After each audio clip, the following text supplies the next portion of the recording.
জেনার গুনাহ থেকে কি মাপ পাওয়া সম্ভব? তওবা কিভাবে করা উচিত? রিলেশন করলে কি ইবাদত কবুল হবে? আমি রাগ হয়ে আম্মুর সাথে কথা বলি না, এজন্য কি কোনো পাপ হবে? আমার পরিচিত একজন সমকামে আসক্ত, সে পুরুষ হওয়া সত্ত্বেও নিজেকে প্রকাশ্যে মহিলা বলে দাবি করে এবং এটাই সে বিশ্বাস করে। আল্লাহ সৃষ্টিকে অস্বীকার করার মাধ্যমে সে কি কাফের হয়ে গেছে? নতুন বিয়ে করার পর দেরি করে সন্তান নেওয়ার কোনো সুযোগ আছে কিনা? আমি অনার্স তৃতীয় বর্ষে পড়ি, সাথে 10-12 হাজার টাকার চাকরিও করছি, নিজস্ব বাড়ি আছে, বাবা নেই, আমার উপরে কি বিয়ে ফরজ হয়েছে? আমার হাজবেন্ডের কখনো বাচ্চা হবে না, ডাক্তার বলেছেন।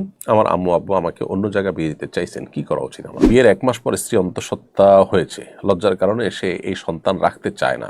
এ বিষয়ে আপনার নসিহত কি হবে? বিয়ের আগে কি হবু হাজবেন্ডের সাথে জরুরি প্রয়োজনে কথা বলা যায়? স্বামী স্ত্রীর মধ্যে সন্তানের পরিচয় নিয়ে ঝগড়া হয়েছে, ঝগড়া নিরসনে ডিএনএ টেস্টের মাধ্যমে পিতৃত্ব নির্ণয় করা যাবে কিনা, এটা জায়েজ আছে কিনা? আমার কপালে একটা বড় টিপের মতো কালো দাগ রয়েছে, আমি এটা রিমুভ করতে চাই, তাতে কি আল্লাহ আমার উপর নারাজ হবেন বা গুনাহ হবে? শাওয়াল মাসে বিয়ের কি বিশেষ কোনো ফজিলত আছে? ইদানিং নারীদের মধ্যে প্লাস্টিক সার্জারি করে চেহারার নতুন শেপ দেওয়ার প্রবণতা লক্ষ্য করা যাচ্ছে, এটা কি শরীয়ত সম্মত? ডিপ্রেশন বা উদ্বেগ কাটানোর ইসলাম সম্মত উপায় কি? নামাজ চলাকালে বায়ু নির্গমন আটকে রেখে নামাজ পড়লে কি নামাজ ভঙ্গ হবে? নামাজ এবং নামাজের বাইরে মাঝে মাঝে মনে হয় বায়ুপথ দিয়ে কিছু বের হচ্ছে, কিন্তু কোনো চাপ সৃষ্টি হয় না, এতে কি পুনরায় উজু করতে হবে? অবিবাহিত সন্তানেরা কি বাবার রেখে যাওয়া সম্পদ থেকে বিবাহের খরচ নিতে পারবে? আমাদের গ্রামে কোরবানি যারা দিয়ে থাকি তারা পঞ্চায়েতের কথা অনুযায়ী 3 ভাগের 1 ভাগ মসজিদ দিতে বাধ্য হই, এ ধরনের এর বিধান কি? একজন 25 বছর বয়সী সন্তানকে তার বাবা মা ঝাড়ু দিয়ে মারধর করে শাসন করে, এটা কি ইসলামে আদৌ বৈধ? এবছর আমি হজে যাবো ইনশাআল্লাহ, হজের সফরে কোন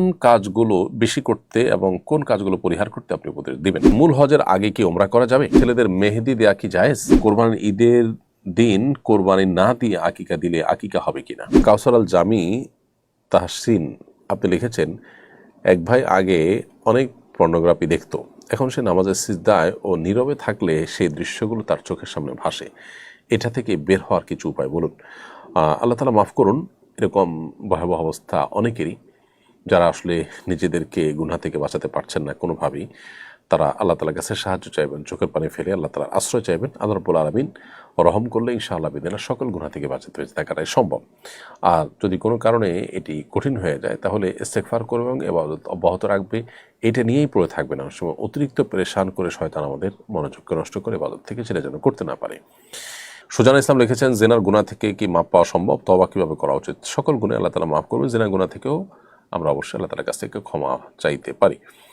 এবং এটার জন্য তওবা করার উপায় হলো যেটি হয়েছে সেজন্য আল্লাহর কাছে লজ্জিত হওয়া, অনুতপ্ত হওয়া এবং ভবিষ্যতে আর কখনো সেই গুনাহ যেন না হয় সেজন্য সংকল্প করা সুদৃঢ়ভাবে। হাসান স্বামী লিখেছেন, রিলেশন করলে কি ইবাদত কবুল হবে? রিলেশন করা মানে হারাম সম্পর্কে জড়ানো, হারাম সম্পর্কে জড়ানোর ফলে গুনাহ হবে, আল্লাহর সাথে সম্পর্ক নষ্ট হবে, কিন্তু এর ফলে ইবাদত যে কবুল হবে না ব্যাপারটা সেরকম নয়। তবে এটা ঠিক, গুনাহের ফলে আল্লাহর সাথে বান্দার দূরত্ব তৈরি হয়, ইবাদত কবুলের সম্ভাবনা কমে আসে। সঞ্জিদা আক্তার লিখেছেন, মোবাইল ফোনে বিয়ের পর হাজব্যান্ড দেশে আসলে কি আবার বিয়ে পড়াতে হবে? আমার হাজব্যান্ড বাচ্চা নিতে চায় না, একটা হওয়ার পর আবার কনসিভ করলে ওষুধ খেয়ে ভ্রূণ নষ্ট করে ফেলে, সে জানিয়ে দিয়েছে আর নিবে না, এতে আমার শাশুড়ি উস্কানি দেন, বাচ্চা না নিয়ে সংসারে খরচ কমিয়ে তার ভাই বোন ও বাবা মাকে দেখতে বলেন, বাচ্চা নিলে তালাক দিবে বলে হুমকি দিয়েছে, এমত অবস্থা আমি কি করব? মোবাইল ফোনে বিয়ের যে শরীয়ী পদ্ধতি আছে সেই পদ্ধতিতে বিয়ে হলে নতুন করে আর বিয়ের দরকার নেই, কিন্তু মোবাইলে শুধুমাত্র প্রস্তাব সম্মতি দিল, কবুল বললো, এরকম ভাবে বিয়ে বিশুদ্ধ হয় না। বিয়ে বিশুদ্ধ হওয়ার জন্য কাউকে অভিভাবক বানিয়ে তার মাধ্যমে প্রস্তাব বা সম্মতি জানাতে হয়। যথাযথ নিয়ম আমরা জেনে নেওয়ার চেষ্টা করবো ইনশাআল্লাহ। সেভাবে যদি হয়ে থাকে তাহলে দেশে আসার পর আর বিয়ে পড়ানোর প্রয়োজন নেই। লিও জেমস এআইডি থেকে আপনি লিখেছেন, আমি রাগ হয়ে আম্মুর সাথে কথা বলি না, এজন্য কি কোনো পাপ হবে? 2 দিন বা 3 দিন পর্যন্ত রাগ করে থাকতে পারেন, অভিমান করে থাকতে পারেন, কিন্তু এর বেশি যদি হয় তাহলে সেক্ষেত্রে অবশ্যই গুনাহ হবে, আর বিষয়টি মায়ের সঙ্গে হওয়ার কারণে তা আরও বেশি জঘন্য হবে। অতএব নিজের ব্যক্তিগত ইগো বা জেদ এগুলোকে পদদলিত করে আল্লাহর নির্দেশকে আমাদের সামনে রেখে অগ্রসর হতে হবে। আল্লাহ আমাদের সেই তৌফিক দান করুন। এরপর প্রশ্ন হলো, আমার পরিচিত একজন সমকামে আসক্ত, সে পুরুষ হওয়া সত্ত্বেও নিজেকে প্রকাশ্যে মহিলা বলে দাবি করে এবং এটাই সে বিশ্বাস করে। আল্লাহ সৃষ্টিকে অস্বীকার করার মাধ্যমে সে কি কাফের হয়ে গেছে? সন্দিগ্ধভাবে এটা গর্হিত বিষয়, ব্যক্তি বিশেষ কাফের হয়েছে কি হয় নাই তার এক্সাক্ট অবস্থাটা কি সেটা আসলে আরেকটু দেখে শুনে তার সম্পর্কে হয়তো মন্তব্য করতে হবে। তবে সন্দেহাতীতভাবে এটি হারাম এবং গর্হিত কথা এবং তিনি ভয়াবহ গুনাহে লিপ্ত। এবং এটা আল্লাহর বিধান নিষিদ্ধ থাকার জানার পরও তিনি যদি মনে করেন যে এটা মানা দরকার না, তাহলে তো তার ঈমান থাকার কোনো প্রশ্ন ওঠে না। এরকম ব্যক্তিকে কাউন্সিলিং করানো দরকার এবং তার মানসিক চিকিৎসা প্রয়োজন। এ ধরনের মানুষকে কাউন্সিলিং করলে, মানসিক চিকিৎসা করলে এবং বিভিন্ন চিকিৎসা করলে তাদের সুস্থ হওয়া পথ সুগম হতে পারে। মিরাজ আহমেদ আপনি লিখেছেন, নতুন বিয়ে করার পর দেরি করে সন্তান নেওয়ার কোনো সুযোগ আছে কিনা? নতুন বিয়ে করার পর যদি যৌক্তিক কোনো কারণে সন্তান দেরি করে নেন, সাময়িক সময়ের জন্য জন্মবিরতি করেন, সেটা জায়েজ আছে। কিন্তু সন্তান কি খাওয়াবো, সন্তান কি খাবে, তাকে কি খাওয়াবো, এখন উপার্জন নাই, এ সমস্ত চিন্তা থেকে করলে সেটা অবশ্যই না জায়েজ কাজ। এরপরে হানিয়াম মারি আপনি লিখেছেন, আমার হাজব্যান্ড বাচ্চা নিতে চায় না, একটা হওয়ার পর আবার কনসিভ করলে ওষুধ খেয়ে ভ্রূণ নষ্ট করে ফেলে, সে জানিয়ে দিয়েছে আর নিবে না। এতে আমার শাশুড়ি উস্কানি দেন, বাচ্চা না নিয়ে সংসারে খরচ কমিয়ে তার ভাই বোন ও বাবা মাকে দেখতে বলেন, বাচ্চা নিলে তালাক দিবে বলে হুমকি দিয়েছে। এমন অবস্থা আমি কি করব? বোন, আপনার স্বামী যদি আপনাকে বাচ্চা নিতে না দেন এবং তিনি তালাক দেওয়ার মতো হুমকি দেন, তাহলে সেক্ষেত্রে আপনি তার আনুগত্য করলে আপনার গুনাহ হবে না। তবে আপনার স্বামী যেটা করছেন সেটা অবশ্যই নাজায়েজ, গুনাহ এবং হারাম কাজ করছেন। বিশেষ করে কনসিভ করার পর আপনার ওষুধ খেয়ে ভ্রূণ নষ্ট করে ফেলে, এটা রীতিমতো শিশু হত্যা বা ভ্রূণ হত্যা। বিদেশিটা গুনাহের কথা, সেই গুনাহের জন্য অবশ্যই আল্লাহ তাআলার কাছে দায়ী হতে হবে। আল্লাহ তাআলা মাফ করুন। এর জন্য ইস্তেগফার করতে হবে, তওবা করতে হবে, না হলে এ ধরনের গুনাহ মানুষের জাহান্নামে যাওয়ার জন্য আল্লাহ মাফ করুন যথেষ্ট হতে পারে। এরপরে মাজহুল শাখস এআইডি থেকে আপনি লিখেছেন, আমি অনার্স তৃতীয় বর্ষে পড়ি, সাথে 10-12 হাজার টাকার চাকরিও করছি, নিজস্ব বাড়ি আছে, বাবা নেই, আমার উপরে কি বিয়ে ফরজ হয়েছে? আপনার উপরে বিয়ে তখনই আবশ্যক হবে যখন আপনি বিয়ে না করলে গুনাহে লিপ্ত হওয়ার সমূহ আশঙ্কা আছে। বিবাহ করার মতো সামর্থ্য আপনার আছে, 10-12 হাজার টাকা দিয়ে একেবারে ডাল ভাত জোগাড় করে কোনো রকম একটা বিয়ে আপনি করতে পারেন, কিন্তু আপনার বিয়ে না করলে চরিত্র নষ্ট হওয়ার আশঙ্কা জোরালো, তাহলে সেক্ষেত্রে আপনার জন্য বিয়ে আবশ্যক। কিন্তু সেরকম যদি না হয়, তাহলে এরকম স্বাভাবিক অবস্থাতে বিয়ে আপনার জন্য সুন্নত, আপনি না করলে গুনাহ হবে না, তবে করতে পারলে ভালো। এরপরে প্রশ্ন হলো, ড্রিমি প্রিয়া আপনি লিখেছেন, স্বামী স্ত্রীকে তার বাবা মার সেবা করার জন্য বাড়িতে রেখে দূরে থাকতে চায়, অথচ তার বাবা মায়ের বয়স এখনও 45 পার হয়নি। স্ত্রী স্বামীর কাছে থাকতে চায়, এতে স্বামী এতে স্ত্রীকে অবাধ্য স্ত্রী বলে এবং স্বামীর কোনোদিন মন পাবে না বলে, এটা কি ঠিক?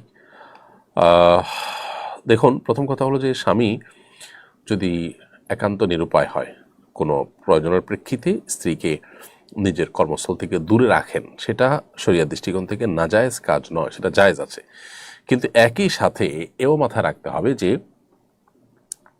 বাবা মার বয়স 45-এর কম, তাদের সেবার নাম দিয়ে তাদের কাছে ফেলে রাখা, এটা শরিয়ার যে স্পিরিট আছে তার সাথে সঙ্গতিপূর্ণ নয়। বরং শরিয়া চায় যে স্বামী যেখানে থাকবে স্ত্রী সেখানে থাকবে।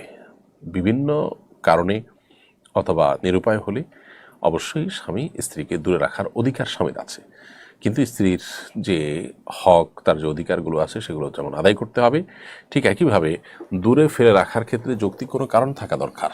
অযৌক্তিক কারণে তাকে যদি ফেলে রাখা হয়, তাহলে এটা অবশ্যই স্বামীর জন্য অনুচিত কাজ। এখন বাবা মার সেবা করাটা প্রথমত স্ত্রীর জন্য সেভাবে অপরিহার্য নয়, কিন্তু নৈতিকতার কারণে স্বামীর প্রতি যে তার ভালোবাসার দায় আছে, সেই জায়গা থেকে অবশ্যই তিনি শ্বশুর-শাশুড়ির খেদমত করার সর্বোচ্চ চেষ্টা করতে হবে, সেটা ভিন্ন বিষয়।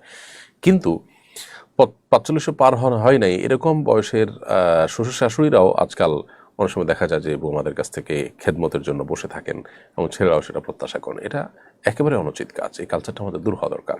তারা অপারগ হয়ে গেলে, তারা বয়সে সিনিয়র, সেই জায়গা থেকে অবশ্যই তাদের খেদমত করার চেষ্টা করতে হবে, সেটা স্ত্রীর করা উচিত। বাট এরকম অনেকটা জোয়ান অথবা শক্ত সবল শ্বশুর শাশুড়িকে শুধু খেদমতের জন্য স্ত্রীকে দূরে ফেলে রাখা, এটা শরীয়তের তাকাদা বা শরীয়তের চাহিদা নয়। এমটি তামান আপনি লিখেছেন, আমার হাজব্যান্ডের কখনো বাচ্চা হবে না, ডাক্তার বলেছেন, আমার আম্মু আব্বু আমাকে অন্য জায়গায় বিয়ে দিতে চাইছেন, কি করা উচিত আমার? বোন তামান্না, এটা একান্ত আপনার এবং আপনার পরিবারের বিষয়। কোনো স্বামী তার সন্তান হবে না এটা নিশ্চিত হওয়ার পর আপনারা যদি ডিভোর্স চাইতে সিদ্ধান্ত নেন, তাহলে সেক্ষেত্রে সেটা আপনারা করতে পারেন। তবে যদি ছাড় দেন এবং সবর করেন তো সেটা হবে সর্বোত্তম উপায়। কারণ আল্লাহ সুবহানাহু ওয়া তাআলা বলেছেন লা ইন সাবারতুম লাহু খায়রুল লিস-সাবিরিন, যদি সবর করো তোমরা তাহলে সেটা হবে ধৈর্যশীলদের জন্য সবচেয়ে উত্তম এবং বেস্ট। নাইম হোসেন লিখেছেন, বিয়ের 1 মাস পর স্ত্রী অন্তঃসত্ত্বা হয়েছে, লজ্জার কারণে সে এই সন্তান রাখতে চায় না, এ বিষয়ে আপনার নসিহত কি হবে? প্রথম কথা হলো যে এইরকম লজ্জা ইমানের অঙ্গ নয় যে লজ্জার কারণে মানুষ গুনাহের দিকে ধাবিত হতে হবে। সন্তান মাতৃগর্ভে আসার পর, কনসিভ হওয়ার পর সেটা নষ্ট করা গুনাহের কথা। এটা গুনাহ, লজ্জা নষ্ট করা জায়েজ নয়। লজ্জার অজুহাতে এটা নষ্ট করা আরও গর্হিত কথা। যেই লজ্জা মানুষকে গুনাহের দিকে ধাবিত করে সেই লজ্জা বরং কুফুরির অঙ্গ, সেটা ইমানের অঙ্গ নয়। যেই লজ্জা আমাদেরকে অশ্লীলতা, মন্দ, গুনাহের পথ থেকে বিরত রাখে সেই লজ্জা ইমানের অঙ্গ। বিধায় আমাদেরকে এই ব্যাপারে সতর্ক থাকতে হবে। কেউ যেন তথাগত লজ্জা, মানুষ কি বলবে, এ সমস্ত কারণে আল্লাহকে যেন আমরা নারাজ না করি। মানুষের চক্ষু লজ্জা এটার চাইতে আল্লাহর অসন্তুষ্টিটা অনেক বড়, বিধায় সেটাকে প্রায়োরিটি দিতে হবে। আল্লাহ আমাদেরকে তৌফিক দান করুন। যে সময় আপনি লিখেছেন, বিয়ের আগে কি হবু হাজব্যান্ডের সাথে জরুরি প্রয়োজনে কথা বলা যাবে? বিয়ের আগে হবু হাজব্যান্ডের সাথে যদি কথা বলতে চান তাহলে সেক্ষেত্রে একান্ত প্রয়োজনে কথাবার্তা আপনি বলতে পারবেন। একান্ত প্রয়োজনে কথাবার্তা ছাড়া আপনি যেটাকে বলে অপ্রয়োজনীয় আলাপ সালাপ, জাস্ট বোঝাপড়ার জন্য আলাপ সালাপ, এগুলো করতে গেলে সেটা জায়েজ হবে না। কারণ যতক্ষণ পর্যন্ত আগ্ধ সম্পর্ক না হবে ততক্ষণ পর্যন্ত স্বামী স্ত্রী সুলভ সম্পর্ক নিজেদের মধ্যে স্থাপন করা জায়েজ নয়। এ পর্যায়ে যে প্রশ্ন আমি দেখতে পাচ্ছি সেটি হলো, স্বামী স্ত্রীর মধ্যে সন্তানের পরিচয় নিয়ে ঝগড়া হয়েছে, ঝগড়া নিরসনে ডিএনএ টেস্টের মাধ্যমে পিতৃত্ব নির্ণয় করা যাবে কিনা, এটা জায়েজ আছে কিনা? ডিএনএ টেস্টের মাধ্যমে যেহেতু নিশ্চিত হওয়া যায় যে সন্তানের বাবা কে, অতএব ডিএনএ টেস্টের মাধ্যমে পিতৃত্ব নির্ণয় করা জায়েজ হবে। আমার কপালে একটা বড় টিপের মতো কালো দাগ রয়েছে, আমি এটা রিমুভ করতে চাই, তাতে কি আল্লাহ আমার উপর নারাজ হবেন বা গুনাহ হবে? দয়া করে জানাবেন ইনশাআল্লাহ। আপনার কপালে যে কালো দাগ রয়েছে টিপের মতো, এটা তো একটা ত্রুটি বলতে পারেন, সাধারণত মানুষ এটা থাকে না। অতএব এটা দূর করার চেষ্টা আপনি করতে পারেন, এর কারণে আপনি গুনাহগার হবেন না। যদি সৃষ্টিতে ইচ্ছাকৃত কোনো পরিবর্তন আনা হয় শোভাবর্ধনের নামে বা এই জাতীয় কোনো কিছুতে, তাহলে সেটা না জায়েজ। কিন্তু এই জাতীয় জিনিস যেটা সৃষ্টিগত ত্রুটি বলতে পারেন বা জন্মগত ত্রুটি বলতে পারেন, সেটা দূর করার জন্য আপনি এরকম সার্জারি বা কোনো কিছু করতে পারেন, কোনো অসুবিধা নেই। শাকিল আহমদ লিখেছেন, শাওয়াল মাসে বিয়ের কি বিশেষ কোনো ফজিলত আছে? শাওয়াল মাস এখনও চলমান আছে এবং শাওয়াল মাসে বিবাহের ফজিলত অনেক ওলামার কাছে সুসাব্যস্ত রয়েছে। ইমাম নবী রাহিমাহুল্লাহ সহিহ মুসলিমের ব্যাখ্যা গ্রন্থে বলেছেন যে শাওয়াল মাসে বিবাহ করাটা মুস্তাহাব। এটার সপক্ষে দলিল দিয়েছেন সহিহ মুসলিমের একটি হাদিস দ্বারা। আয়েশা রাদিয়াল্লাহু আনহা বলেছেন যে রাসূল আকরাম সাল্লাল্লাহু আলাইহি ওয়াসাল্লামের সাথে, তিনি বলেছেন তার বিয়ে হয়েছে শাওয়াল মাসে এবং রাসূল আকরাম সাল্লাল্লাহু আলাইহি ওয়াসাল্লামের সাথে তার বাসর হয়েছে শাওয়াল মাসে। এবং আয়েশা রাদিয়াল্লাহু আনহা পছন্দ করতেন যে মেয়েদের বিবাহ বা বাসর যেন শাওয়াল মাসে হয়। এই জন্য শাওয়াল মাসে বিবাহ করাকে অনেকে মুস্তাহাব বলেছেন, যদিও বিবাহ অন্য যে কোনো মাসে করা যেতে পারে। ইদানিং নারীদের মধ্যে প্লাস্টিক সার্জারি করে চেহারার নতুন শেপ দেওয়ার প্রবণতা লক্ষ্য করা যাচ্ছে, এটা কি শরীয়ত সম্মত? যদি জন্মগত কোনো ত্রুটি কিংবা কোনো দুর্ঘটনায় সৃষ্ট ত্রুটি এগুলোকে দূর করবার জন্য প্লাস্টিক সার্জারি করতে হয় তাহলে সেটা তো অবশ্যই জায়েজ। কিন্তু শুধু শোভাবর্ধনের জন্য যদি প্লাস্টিক সার্জারি করা হয়, চেহারাতে নতুন বা ভিন্ন শেপ আনার চেষ্টা করা হয়, তাহলে সেটা অবশ্যই নাজায়েজ এবং গুনাহের কথা। আল্লাহ রাব্বুল আলামিন কোরআনে কারিমে স্পষ্ট করে বলেছেন সূরা নিসার 119 নম্বর আয়াতে, ওয়ালা উদাল্লিন, শয়তান তার প্রতিশ্রুতির মধ্যে সে বলেছে সে কি কি কাজ করবে, তার মধ্যে একটা হলো শয়তান বলেছে ওয়ালা উদিল্লান্নাহুম ওয়ালা উমান্নিয়ান্নাহুম ওয়ালা আমুরান্নাহুম ফালা ইউবাত্তিকুন্না আযানাল আনআম ওয়ালা আমুরান্নাহুম ফালা ইউগাইয়িরুন্না খালকাল্লাহ। শয়তান শপথ করেছে এবং সে তার অঙ্গীকার ব্যক্ত করেছে যে সে আল্লাহর সৃষ্টিতে পরিবর্তন সাধন করবে। আল্লাহ তাআলা বলেছেন লা তাবদীলা লিখালকিল্লাহ, আল্লাহর সৃষ্টিতে পরিবর্তন করা সুযোগ নেই বা করা যাবে না। আরও বিভিন্ন হাদিসও এই প্রসঙ্গে রয়েছে, সবগুলো দ্বারায় প্রমাণিত হয় যে সৃষ্টিতে ব্যাপক বা দৃশ্যমান পরিবর্তন যেটাকে বলা হয়, সেরকম কোনো পরিবর্তন সাধন করা জায়েজ নয়। যদি এটি কোনো অনন্য উপায় হয়ে কেউ করে, যেমন দুর্ঘটনা ইত্যাদির কারণে, তাহলে ভিন্ন কথা। শুধু শোভাবর্ধনের জন্য এই ধরনের পরিবর্তন করা জায়েজ নয়। এর ফলশ্রুতিতে দুনিয়াতে অনেক ব্যত্যয় বিশৃঙ্খলা তৈরি হবে, আমরা জানি যে পৃথিবীতে এখন আধুনিক জ্ঞান বিজ্ঞানের উন্নতির এই সময়ে মানুষের কাছে অনেক অ্যাক্সেস আছে, যে অ্যাক্সেসগুলোর সবগুলোর ব্যবহার মানব সভ্যতাকেই বিলুপ্তির দিকে নিয়ে যেতে পারে, সমাজকে বিশৃঙ্খল পরিস্থিতির মধ্যে নিয়ে যেতে পারে। এরকম একটা পরিস্থিতিতে আমাদের দায়িত্বশীল অবস্থান গ্রহণ করাটা অনেক বেশি গুরুত্বপূর্ণ। ডিপ্রেশন বা উদ্বেগ কাটানোর ইসলাম সম্মত উপায় কি? ডিপ্রেশন বা উদ্বেগ বা আপনার পেরেশানি, দুশ্চিন্তা, এগুলো কাটাবার জন্য প্রথমত দুরুদ এবং ইস্তেগফার আমল খুব বেশি কার্যকর। কারণ বিভিন্ন হাদিসে বর্ণিত হয়েছে, নবী সাল্লাল্লাহু আলাইহি ওয়াসাল্লাম বলেছেন, মান লাজিমাল ইস্তেগফার, যে ব্যক্তি ইস্তেগফারকে আঁকড়ে ধরবে, সবসময় নিয়মিত করবে, তার সকল পেরেশানি থেকে বের হওয়ার জন্য আল্লাহ তাআলা উপায় বের করে দিবেন। আর দুরুদ সম্পর্কে নবী সাল্লাল্লাহু আলাইহি ওয়াসাল্লাম বলেছেন যে ব্যক্তি একবার নবী সাল্লাল্লাহু আলাইহি ওয়াসাল্লামের দুরুদ পাঠ প্রেরণ করে, আল্লাহ তাআলা তার প্রতি 10 বার রহমত নাজিল করেন। অন্য হাদিসে আছে যে দুরুদ পেশ এটা সকল পেরেশানি দুশ্চিন্তা দূরের কারণ। এর বাইরে বিশেষভাবে সর্বাবস্থা আল্লাহ জিকির আমরা করব, কারণ আল্লাহ বলেছেন, আল্লাহ বিজিক্রিল্লাহি তাতমাইনুল কুলুব, আল্লাহর জিকির এটা মানুষের অন্তরকে প্রশান্ত করে দেয়। এই জন্য আল্লাহ স্মরণ, আল্লাহ জিকির আমাদের বেশি বেশি করতে হবে।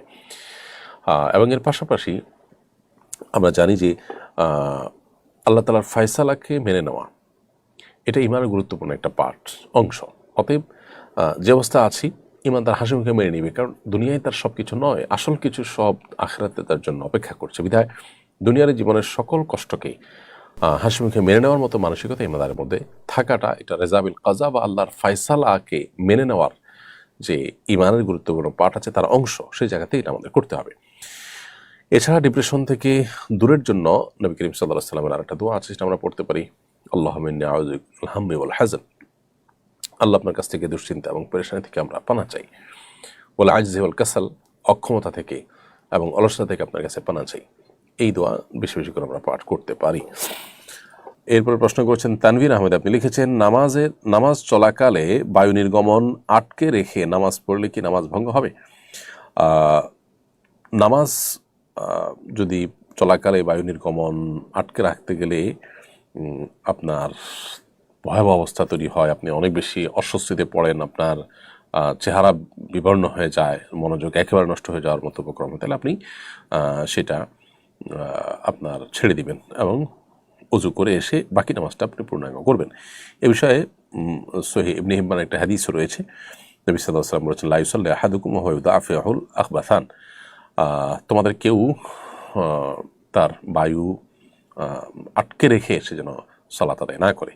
তো এই জন্য বায়ু নির্গমন আটকে রাখতে গেলে যদি নামাজের মনোযোগ একেবারে নষ্ট হয়ে যায়, তাহলে সেক্ষেত্রে আপনি এটা ছেড়ে দিয়ে উজু করে আবার নামাজ পড়বেন, বা যেখানে নামাজ ছুটেছে উজু করে এসে ওখান থেকে আপনি কন্টিনিউ করতে পারবেন। আর যদি ব্যাপারটা এই লেভেলের না হয়, তাহলে সেক্ষেত্রে হালকা পাতলা প্রেসার থাকলে সেটাকে আটকে রেখে আপনি সালাত আদায় করতে পারবেন। সাদমান আলী, আপনি লিখেছেন, নামাজ এবং নামাজের বাইরে মাঝে মাঝে মনে হয় পায়ুপথ দিয়ে কিছু বের হচ্ছে, কিন্তু কোনো চাপ সৃষ্টি হয় না, এতে কি পুনরায় উজু করতে হবে? ভাই সাদমান আলী, নামাজ এবং নামাজের বাইরে আপনার বায়ু নির্গত হয়েছে এরকম জাস্ট কল্পনা হচ্ছে, কিন্তু আপনি বায়ু নির্গত যেটা নিশ্চিত নন, এরকম যদি হয় তাহলে উজু ভঙ্গ হবে না। কারণ হলো নবী সাল্লাল্লাহু আলাইহি ওয়াসাল্লাম স্পষ্টভাবে আমাদেরকে জাতীয় ওয়াসওয়াসা বা মনের কুমন্ত্রণা এটাকে এড়িয়ে যাওয়ার জন্য নির্দেশনা দিয়েছেন।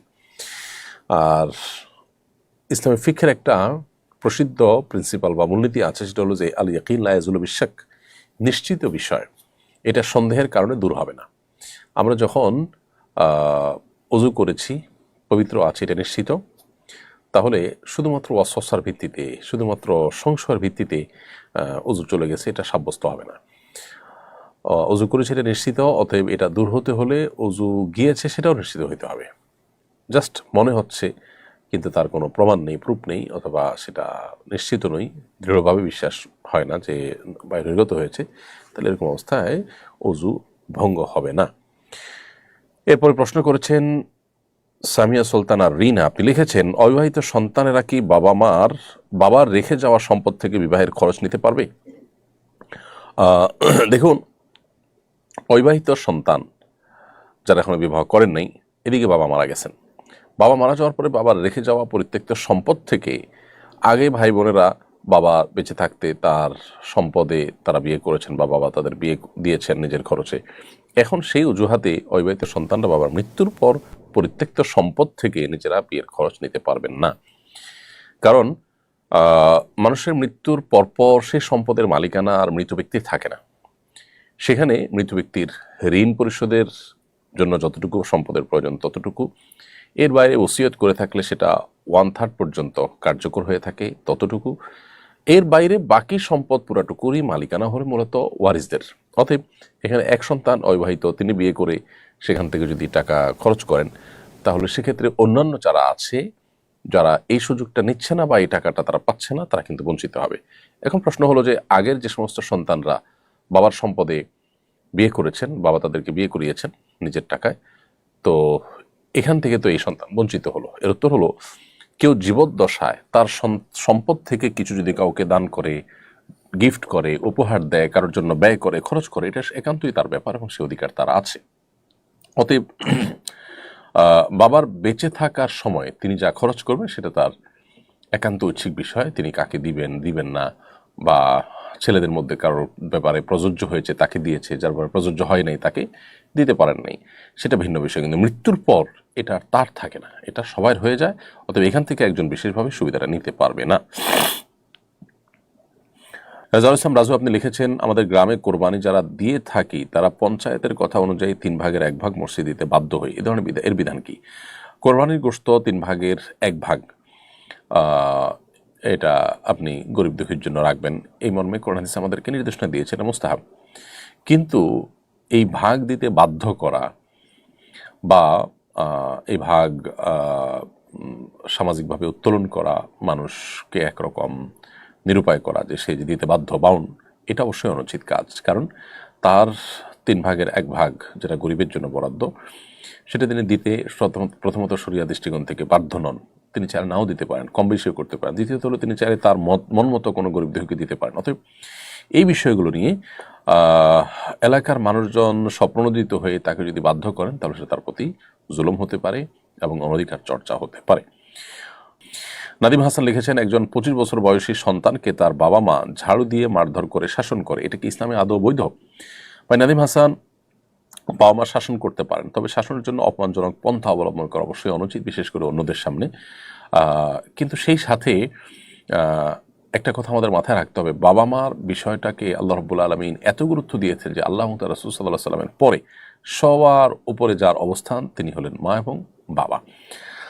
অনেক ফুকাহা একরাম ঘরের ভিতর একাকী থাকলে তখন সন্তানকে শাসন করার কথা বলেছে, এটা এই জন্য যাতে করে তারা হীনমন্যতার মধ্যে না ভোগে, অন্যদের সামনে অপমান বোধ না করে। অতএব বাবা মার সেদিকটা খেয়াল করা কর্তব্য। কিন্তু কোনো কারণ বাবা যদি ভুল করেও বসেন, তাহলে সেক্ষেত্রে অন্য কারোর দিয়ে তাকে সংশোধন করার চেষ্টা করতে হবে। এবং অবশ্যই বাবা মা যদি সন্তানের প্রতি জুলুম করেন, তাদেরও বিচার মুখোমুখি হতে হবে। কিন্তু সন্তান হিসাবে ছাড় দেওয়ার মানসিকতা সর্বোচ্চ পর্যায়ের থাকা দরকার, এটা সন্তান হওয়ার কারণে। সালাউদ্দিন মোল্লা, আপনি ইউটিউব চ্যানেলে আমাদের লিখেছেন, ইন্ডিয়া থেকে বলছি, আমি একটা গহনার দোকানে কাজ করি, আমি বিভিন্ন রকম মূর্তির ডিজাইন করতে হয়, আমার উপার্জন কি হালাল হচ্ছে? মূর্তির ডিজাইন করতে হয় এরকম চাকরি আপনার জন্য করা জায়েজ হবে না, কারণ মূর্তি তৈরি করা এটা হারাম, আমরা সবাই জানি। অতএব সেটা যদি স্ববর্ধনের জন্য হয়, ভাস্কর্য হিসাবে তৈরি করে রেখে দিলে সেটাও হারাম। কারণ নবী করিম সাল্লাল্লাহু আলাইহি ওয়াসাল্লাম বলেছেন, লা তাদখুলুল মালাইকাতু বাইতান ফীহি কালবুন আও সূরা, সহিহ বুখারীর হাদিস এটি। সেই ঘরে রহমতের ফেরেশতা প্রবেশ করবে না যেখানে কুকুর অথবা প্রাণীর ছবি থাকে। তাহলে সেক্ষেত্রে এই যে ভাস্কর্য বা আপনি মূর্তি তৈরি করছেন, এটি হারাম কাজ। আপনি নিজের জন্য করছেন না, নিজে রাখছেন না, কিন্তু আরেকজন রাখছে, আপনি সেখানে সহযোগিতা করছেন। যিনি অপরাধ করেন বা গুনাহ করেন আর যিনি সহযোগিতা করেন সমান অপরাধী হয়, সেই জায়গা থেকে আপনার জন্য এটি জায়েজ হবে না। তবে আপনার শ্রমের সবটুকুন টাকার জন্য হয়তো হারাম হয়ে যাবে না, কারণ হলো আপনি এই মূর্তির বাইরে আরও যে সমস্ত জিনিসপত্র তৈরি করেন, হালাল জিনিসপত্র, সেই অংশের উপার্জন আপনার জন্য হালাল হবে। আর বিকল্প চাকরি খুঁজে আপনার এই চাকরি পরিবর্তন করে যেন এরকম হারাম কাজ করতে না হয়, সেই চেষ্টা করাটা আপনার সবচেয়ে বেশি কার্যকর উপায় আপনার হালাল উপার্জনের জন্য, এবং সেটা আপনার করা উচিত। এরপর প্রশ্ন হলো, এবছর আমি হজে যাবো ইনশাআল্লাহ, হজের সফরে কোন কাজগুলো বেশি করতে এবং কোন কাজগুলো পরিহার করতে আপনি উপদেশ দিবেন? হজের সফরে যেহেতু যাচ্ছেন, যে কাজগুলো সবচেয়ে বেশি বেশি করবেন সেটি হলো, হজের সফরে আপনি তালবিয়া পাঠের সময়গুলোতে উচ্চস্বরের তালবিয়া, পুরুষরা নারীরা নীরবে তালবিয়া পাঠ বেশি বেশি করবেন। তওয়াফ যত বেশি সম্ভব করার চেষ্টা করবেন, তবে অন্য কাউকে কষ্ট দিয়ে নয়। আর যে কাজগুলো সবচেয়ে কম করবেন সেটি হলো, বা না করার চেষ্টা করবেন, সেটা হলো যে কারোর সাথে বিবাদে লিপ্ত হওয়া, বিতর্কে লিপ্ত হওয়া, অবশ্যই এগুলোকে এড়ানোর চেষ্টা করবেন। যথাসম্ভব নিজে কষ্ট করে অন্যকে অগ্রাধিকার দেওয়ার চেষ্টা করুন প্রত্যেকটা সার্ভিস নেওয়ার ক্ষেত্রে। এই জিনিসগুলো আমাদের হজের গুণগত মানকে অনেক বেশি বাড়িয়ে দেবে ইনশাআল্লাহ তাআলা। হজের সফরে আরেকটা কাজ আমরা বেশি বেশি করবো, সেটা হলো জিকির, আল্লাহর জিকির, আল্লাহ স্মরণ, দোয়ার কবুলের জায়গাগুলো আছে সেখানে বিশেষভাবে সেগুলোতে মনোযোগ দিয়ে আমরা দোয়া করবো ইনশাআল্লাহ তাআলা। মানসুর আক্তার লিখেছেন, মোবাইল অ্যাপস থেকে রেকর্ডের আজান শুনে আজানের জবাব দেওয়া যাবে কিনা? আমি দেশের বাইরে থাকি, তাই মোবাইলে রেকর্ডের আজান শুনে আজানের জবাব দেই। রেকর্ডেড আজান শুনে আপনি আজানের জবাব দিবেন না, তবে লাইভ আজান শুনে আজানের জবাব দিতে পারেন। সেটার বিভিন্ন রেডিওর মাধ্যমে হতে পারে বা অন্য কোনো উপায় হতে পারে, সেটা দিয়ে আপনি রেকর্ডেড আজান এর জবাব দিতে পারবেন। এমডি আরাফ খান লিখেছেন, মূল হজের আগে কি ওমরা করা যাবে? মূল হজের আগে আপনি যদি ওমরা করতে চান, সেক্ষেত্রে শুরুতেই আপনার তামাত্তু হজের নিয়ত থাকবে, আপনি ওমরা করবেন বাই ডিফল্ট, এবং তার পাশাপাশি হজ করবেন যথাসময়ে। আবার হজ এবং ওমরার মধ্যে যদি আরও সময় থাকে, সে সময় অন্য হজ ওমরাও হতে পারে। বিশেষ করে আপনি যদি কোথাও তাইফে যেন আসার সময় একটা ওমরা হতে পারে। তো হজের আগে ওমরা এভাবে হতে পারে। আর যদি আপনি নিয়তি করেন শুধু হজের, আপনি ওমরা নিয়ত করেননি, আপনি হজের নিয়তি করে গেছেন, অনেক সময় শেষ মুহূর্তে যায়, তাহলে তো শুধু হজ করবেন। আমাদের এলাকায় কিছু মানুষ বলে কবরে মাটি দিলে 3 মুষ্টি দিতে হবে, এরকম দেওয়া যাবে না। এটা কি ঠিক? 3 মুষ্টি দেওয়া মুস্তাহাব, কিন্তু এর কম বা বেশি করলে যে গুনাহ হবে বা এর কম বেশি করা যাবে না একেবারে, ব্যাপারটা সেরকম না। সামাজিক মাধ্যমে কারো সমালোচনা করা গীবতের অন্তর্ভুক্ত কিনা? সামাজিক মাধ্যম এটা আর বাস্তব জগৎ অলমোস্ট সেম। এই জায়গা থেকে কারোর সমালোচনা তার সামনে করলে যেরকম গীবত, তার পেছনে করলে যেরকম, সরাসরি করলে যেরকম গীবত হবে, অফলাইনে করলে যেরকম গীবত হবে, ঠিক একইভাবে সোশ্যাল মিডিয়াতে আপনি কারোর গীবত করলেন, ইনবক্সে কাউকে বললেন বা কোথাও লিখলেন, এটাও গীবত হবে। তবে হ্যাঁ, কিছু কিছু গীবত আছে যেগুলো শরীয়তে বৈধ, সেগুলো সামনাসামনি অফলাইনে করা যেরকম জায়েজ, অনলাইনে করাও একইভাবে জায়েজ। অতএব সামাজিক যোগাযোগের মাধ্যমে যেটাই করবেন সেটা আপনার অফলাইনে করার মতোই কিন্তু জবাবদিহিতার আওতায় আসবে। মিজানুর রহমান লিখেছেন, ঈদগাহ এর সংস্কার ও সুরক্ষার স্বার্থে মূল ঈদগাহের জায়গা ঠিক রেখে মেম্বার সহ পশ্চিম দিক থেকে 3 হাত ছেড়ে দিয়ে পূর্ব দিক থেকে 3 হাত যুক্ত করা যাবে কিনা? ঈদগাহ সংস্কার করতে গিয়ে ঈদগাহের যে মূল জায়গা, এই মূল জায়গা যদি ঠিক থাকে, সেক্ষেত্রে ইমাম যেখানে দাঁড়াবে মেহরাবের জায়গা, সেটা আপনি আগপাস করতেই পারেন, এটাতে কোনো অসুবিধা নেই। আলমিনা আক্তার তামান্না আপনি লিখেছেন, আপনার সকাল সন্ধ্যার বই পিরিয়ডের সময় হাত দিয়ে ধরতে পারবো কিনা? হ্যাঁ, ধরতে পারবেন, কারণ এটা কোরআনের কোনো কোরআন নয় বা কোরআন অংশ নয়। সেখানে কোরআনের 2-1টা আয়াত আছে, আর পুরো অংশ জুড়ে রয়েছে বিভিন্ন দোয়া, যার কারণে পিরিয়ডের সময় এটা পড়াও যাবে, হাত দিয়ে ধরাও যাবে। তাজুল ইসলাম লিখেছেন, ছেলেদের মেহেদি দেওয়া কি জায়েজ? ছেলেদের মেহেদি দেওয়া এটা শরিয়া কর্তৃক নির্দেশিত নয়, বা শরিয়ার যে আপনার কি বলে এটাকে, শরিয়ার যে এক্ষেত্রে চাওয়া রয়েছে, প্রত্যাশা রয়েছে, তার সাথে সঙ্গতিপূর্ণ নয়। তবে ছেলেরা চুলে দাড়িতে মেহেদি দিতে পারেন, কারণ নবী করিম সাল্লাল্লাহু আলাইহি ওয়াসাল্লাম থেকে এটি সাব্যস্ত হয়েছে। এছাড়া হাতে বা অন্যান্য জায়গাতে ছেলেরা মেহেদি দিবেন না। নবী সাল্লাল্লাহু আলাইহি ওয়াসাল্লাম কোনো একজন নারী পর্দার আড়াল থেকে কিছু একটা দিয়েছেন, তার হাতে মেহেদি না দেখে তিনি বলেছেন এটাকে পুরুষের হাত কিনা, নারীদের থেকে আসলো। হাদিস থেকে বোঝা যায় যে নারীরা মেহেদি দিয়ে হাত রাঙানো সুন্নাত, কিন্তু পুরুষদের জন্য এটা সুন্নাত নয়। এরপরের প্রশ্ন হলো, আপনার সকাল সন্ধ্যার দোয়ার বইটি ইংরেজি অনুবাদ হয়েছে সম্প্রতি জানতে পেরেছি, বইটি কীভাবে আমরা পেতে পারি? আমাদের সকাল সন্ধ্যার দোয়ার বইটি ইংলিশে অনুবাদ করা হয়েছে আমাদের ইংলিশ মিডিয়াম স্কুল স্টুডেন্টদের জন্য, এবং বিদেশে থাকা আমাদের বাংলাদেশি বংশোদ্ভূত মানুষগুলোর জন্য, অনেকে ইংরেজিতে বইগুলো পড়তে অনেক বেশি স্বাচ্ছন্দ্য বোধ করেন, তাদের জন্য এই বইটা ঠিক যেভাবে আমাদের বাংলা বইটা সংগ্রহ করতেন আপনারা, ঠিক একইভাবে রকমারি ইত্যাদিতে বিভিন্ন অনলাইন শপগুলোতে আপনারা অর্ডার করতে পারবেন। এছাড়া আসুনা ফাউন্ডেশনে যোগাযোগ করে বা নাফিউন যে আমাদের বইয়ের ডিস্ট্রিবিউটর আছে, তাদের সাথে যোগাযোগ করে আপনারা এই ডিস্ট্রিবিউশনের জন্য, বিতরণের জন্য নিতে পারবেন। স্কুলগুলোতে, বিশেষ করে ইংলিশ মিডিয়াম স্কুলগুলোতে বাচ্চাদেরকে সকাল সন্ধ্যার দোয়াগুলো মুখস্থ করার জন্য এটা কোনো কোনো জায়গায় পাঠ্য তালিকাতে অন্তর্ভুক্ত করা হয়েছে, আপনারা চাইলে সেটা করতে পারেন। আরিফ হোসেন আপনি লিখেছেন বর্তমানে এআই ব্যবহার করে অনেকে প্রাণীর ছবি তৈরি করছে, এটা কি জায়েজ? আহ, প্রথম কথা হলো যে এআই এর মাধ্যমে যে প্রাণীর ছবি তৈরি করা হচ্ছে এটা সম্পূর্ণ নতুন অবয়ব, একেবারে নতুন মানুষ তৈরি করা হচ্ছে। এআই যেহেতু এটা নতুন মানুষ তৈরি করছে সেজন্য এটা আসলে জায়েজ হওয়ার কোনো কারণ থাকতে পারে না। কারণ আপনার এটা হলো একটা নতুন প্রাণীর ছবি আঁকা, জাস্ট একটা মানে আলাদা একটা নতুন ছবি তৈরি করা, ব্যাপারটা সেরকম। ফটোগ্রাফিক্যাল যে ছবি আছে একটা মানুষের হুবহু জাস্ট একটা ফটোকপি বা আয়নাতে যেরকম কয়েকটা আয়না রাখলে একটা মানুষকে কয়েকটা আয়না দেখা যায়, ছবিটা অনেকটা সেরকম। এই ফটোগ্রাফিক্যাল বা ডিজিটাল যে ছবি সেটা প্রিন্ট না হলে সেটাকে জায়েজ বলেছেন ওরকম একরাম, প্রিন্টেড হলে সেটাকে অনেকে না জায়েজ বলেছেন, তবে জরুরতের ভিত্তিতে সেটাকেও জায়েজ বলেছেন। কিন্তু এআইয়ের মাধ্যমে যে ছবিটা জেনারেট হয় বা ক্রিয়েট করা হয় সেটা কিন্তু সম্পূর্ণ নতুন, এরকম কোনো মানুষ পৃথিবীতে নেই।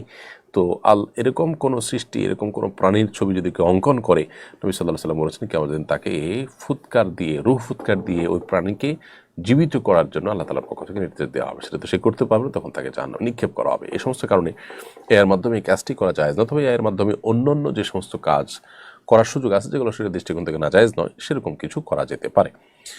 আব্দুল্লাহ লিখেছেন বিকাশে লেনদেনের মাধ্যমে অর্জিত পয়েন্ট ব্যবহারের মাধ্যমে ক্যাশব্যাক পাওয়া যায়, এটা কি জায়েজ হবে কিনা? মোবাইল ব্যাংকিং কোম্পানিগুলো তাদের মোবাইল ব্যাংকিংয়ের যে সার্ভিস আছে এটা যেন জনগণ বেশি বেশি ব্যবহার করে তার জন্য তারা নানা রকমের প্রণোদনা দিয়ে থাকে, এটা তারই একটা। অতএব এই ক্যাশব্যাক হালাল।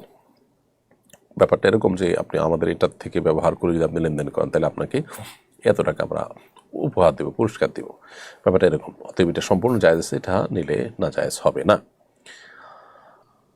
এরপরে মোসলেহউদ্দিন সোহাইল আপনি লিখেছেন 30 থেকে 40 বছর আগে দুধমাতা বা মাতৃত্বকালীন সময়ে এবং অসুস্থতার কারণে রমজান মাসের রোজা পালন করতে পারেননি, এখন কি সে রোজাগুলো করতে হবে? অবশ্যই করতে হবে। জীবনে যে সমস্ত রোজা রাখা হয়নি কোনো অসুস্থতার কারণে, অপারগতার কারণে, সেগুলো এখন আল্লাহ তাআলা যখন সুস্থ স্বাভাবিক করেছেন তখন অবশ্যই আপনাকে রাখতে হবে। সাইফুল ইসলাম লিখেছেন যৌতুক গ্রহণের শাস্তি কি হতে পারে? দ্বিতীয় আরেকটা প্রশ্ন করেছেন যদি আমি পরিবারের চাপে যৌতুক নিয়ে ফেলি তাহলে কি পরে শ্বশুরকে সে টাকা ফেরত দিতে পারবো? যৌতুক গ্রহণ করা হারাম, অন্যায়ভাবে কারোর সম্পদ ভক্ষণ করা। নবী করিম সাল্লাল্লাহু আলাইহি ওয়াসাল্লাম বলেছেন ফাইমা তাখুযু মাল আখিক, তুমি কারোর কাছ থেকে কোনো টাকা পয়সা সম্পদ এটা নিলে কিসের বিনিময়ে নিলে, কিসের ভিত্তিতে নিলে, এটার জবাব তোমার পরিষ্কার হতে হবে। একজন মানুষ তার মেয়ে আপনার কাছে বিয়ে দিয়েছেন, এরপর আপনি তার কাছ থেকে আবার জিনিসপত্র নিলেন, টাকা পয়সা নিলেন, তাহলে এই নেওয়াটা কিসের ভিত্তিতে নিলেন? মেয়ে দিয়েছেন, তার সাথে আবার টাকা তিনি কেন দিবেন? আপনি কি কোনো সার্ভিস তাকে দিয়েছেন যার বিনিময়ে আপনি নেবেন? তো এই যে ব্যাপারটা, এটা তিনি আলাদা পরিষ্কার যেটা গুনাহের কথা। সুনির্দিষ্ট কোনো শাস্তির কথা না বলা থাকলেও বান্দার হক নষ্ট করার যে শাস্তি সেটা এখানে প্রযোজ্য হবে। আর যখন আল্লাহ তাআলা তৌফিক দিবেন বা যখন আপনার সম্বিত ফিরে আসবে এই গুনাহের কাজ করার পর, অবশ্যই শ্বশুরকে আপনি ফেরত দিয়ে দিবেন সেই জিনিসটি যেটি তাদের কাছ থেকে গ্রহণ করেছেন। ক্রেজি বাই এআইডি থেকে আপনি লিখেছেন সমাজে মানুষদের বলতে শোনা যায় 6 বা 8 বছর বয়সে নাকি সুন্নতে খাতনা করা যাবে না, খাতনার জন্য কি কোনো বয়স নির্দিষ্ট করা আছে? না, এরকম কোনো ইয়ে নেই, আপনার কথা নেই শরীয়তে যে নির্দিষ্ট বয়স আছে। জন্মের পর সুন্নতে খাতনা করে দেওয়ার প্রচলন আছে সৌদি আরব সহ বিভিন্ন মিডল ইস্টের দেশগুলোতে। বাচ্চারা তখন টেরও পায় না, খুব সহজে সুন্নত খাতনা হয়ে যায়, সেটাও ঠিক আছে। আবার 6-7 বছর 8 বছর হলে তখনও করা যেতে পারে, কোনো বয়স ফিক্স করে দেওয়ার নেই এবং এরপরে আর করা যাবে না এরকম না। এমনকি কেউ প্রাপ্তবয়স্ক হয়ে গেছে তারপর তিনি ইসলাম গ্রহণ করেছেন, তার যদি খাতনা না হয়ে থাকে ওই বয়সে খাতনা করার বিধানও কিন্তু রয়েছে। এমনি ইমরান হোসেন আপনি লিখেছেন কোরবানির ঈদের দিন কোরবানি না দিয়ে আকিকা দিলে আকিকা হবে কিনা? কোরবানির ঈদের দিন কোরবানি না দিয়ে আকিকা দেওয়া অবশ্যই না জায়েজ এবং গর্হিত কাজ, কারণ কোরবানির দিন কোরবানি দেওয়াটাই হলো সবচেয়ে গুরুত্বপূর্ণ বিধান আল্লাহ তাআলার, এবং কোরবানির বিধানটাই হলো আবশ্যক। আকিকা তো সন্তান জন্মের 7ম দিনে করবেন, তার ওই দিন না হলে আগে পরে করলে হয়ে যাবে, কিন্তু কোরবানি তার আগে পরে করলে হবে না, এই জন্য কোরবানিকেই অগ্রাধিকার দিতে হবে। এস এম মাসুম বিল্লাহ লিখেছেন পল্লী চিকিৎসক যারা হসপিটালে রোগী পাঠিয়ে কমিশন নিয়ে থাকে এটা কি হালাল? এটা সম্পূর্ণ হারাম এবং নাজায়েজ কাজ। আপনি শুধুমাত্র কোথাও লোক পাঠালেন, কোথাও একটু বলে দিলেন, সুপারিশ করলেন, এটার বিনিময় গ্রহণ করলেন, এটা জায়েজ নয়। আপনি তো সেখানে পরিশ্রম করেন, তাকে নিয়ে যান, তার সেবা দেন, তাকে আপনি বিভিন্নভাবে হেল্প করেন, এরপরে সার্ভিস ফি নেন, সেটা ভিন্ন কথা হতে পারে। আর সাধারণত এই সমস্ত ক্ষেত্রে রোগী নিজেও জানে না যে তাকে আপনি বিক্রি করে দিয়েছেন বা তাকে কোথাও পাঠিয়ে আপনি কমিশন খেয়েছেন। এটা তার সাথে এক ধরনের প্রতারণাও। আর সবচেয়ে বড় কথা হলো যে এই সমস্ত কারণে রোগীরা নানাভাবে ক্ষতিগ্রস্ত হয়, কারণ আপনি যেখানে পাঠাচ্ছেন সেখানে তারা আপনাকে যে কমিশন দিবে, কমিশন দেওয়ার জন্য রোগীর কাছ থেকে তারা সেভাবে টাকা পয়সা নিয়ে থাকে।